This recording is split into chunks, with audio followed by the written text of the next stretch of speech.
The jump in shares of Salesforce powering the Dow higher in the pre-market. Salesforce raising its fourth quarter profit and revenue guidance. On the company's call, CEO Mark Benioff says here hyped. He talked positively about the rise of digital labor via AI agents. Joining us now to comment, Gene Munster, Deepwater Asset Management managing partner. Gene, it's good to see you make some interesting points about this. So was the guidance positive because there was an outperformance already, and the guide higher for the full year of 40 million looks like it's moderating from what they talked about in the current quarter, right? Exactly, Joe. They gave full year guidance. There's only one quarter left on that. So if you back into this, they actually lowered their expectations by, call it, a percent for the January quarter. And that just doesn't seem to pass the sniff test related to the stock being up 13%. And so basically what gives, and the answer is that guidance wasn't as good as it looked. But the bookings number, essentially the bookings number was 10% growth. The street was looking for 9%. The actual revenue growth was 8%. And so I think investors are in part of this move higher is them seeing this kind of potential acceleration. But I think the substance of why this stock is moving like it is basically Benioff put on a lecture, call it 20 plus minutes of the potential around AI.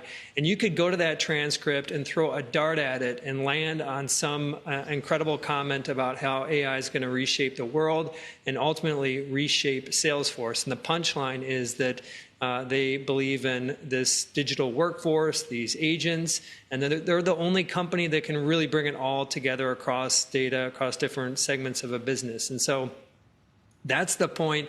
I think the light has gone on for some software investors today. And I think even with that punky guidance, I think that the move in the stock is evidence that the AI trade is alive and well. I still think we're in a 3 to 5 year bull market. It's going to end in a spectacular bursting of a bubble, but we're not close to that top yet. Well, you point out that, in your view, Salesforce missed AI, and because their growth rate slowed to 8% from 18% in the quarter. But now, you say in May they got the joke, and they launched this agent force, which you're talking about now, allowing AI agents to work on humans. But it all depends on whether they can pull that off to replace humans. My finger hurts from hitting 0 so much when I'm on a phone call, and they won't get me to someone that I can... Yeah, they want me to do this. It never works. They can never hear what I'm saying. They ask for the wrong thing. If they misunderstand what you say that you're trying to get to, you got to call back and start all over. It's in the Stone Age right now. Can they do it? Is it possible to do it where I'll be happy to be talking to a non-human?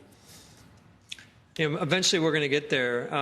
At Deepwater, we also invest in private companies. Yesterday was meeting with a company that is doing call center, and I actually mistaken the call center agent in some of these recordings as it was a digital agent, mistaking it for a human. And so it's getting a lot better. I think your experience is understandable, and I think ultimately they're going to get it right. And that's what Salesforce is talking about, is automating a lot of the communications initially in the sales process. Their CRMs, obviously, their bread and butter. And some of that's going to be through voice, some of it's through text, and they want the humans to really focus on like the empathy and kind of the creativity part of the relationship. And so the simple answer is that we as humans are going to have to interact more with machines, and we are going to use also, consumers and businesses alike, use more machines to get done. In the future, Joe, you won't even have to make that call. You won't have to be mashing the pound key. You're going to have to be, you would just have your agent go and do your dirty work for you.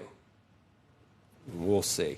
Anything else besides Salesforce that's on your mind today? Amazon? Yeah, I would what just else say, is going on? just big picture. Amazon yesterday, AWS, they announced a lot of hardware. I think it really speaks to kind of this question about, is NVIDIA at risk here related to some competitive hardware? Apple's going to be using some of Amazon's hardware. But I just want to emphasize is that they're doing accelerators that's different than GPUs, which NVIDIA does. The general process is different than a specific accelerator. And I think that ultimately what we're seeing with Salesforce today is a positive for NVIDIA. So I think this narrative that NVIDIA is at the cusp of getting displaced by the hyperscalers coming out with their own chips is just simply not true.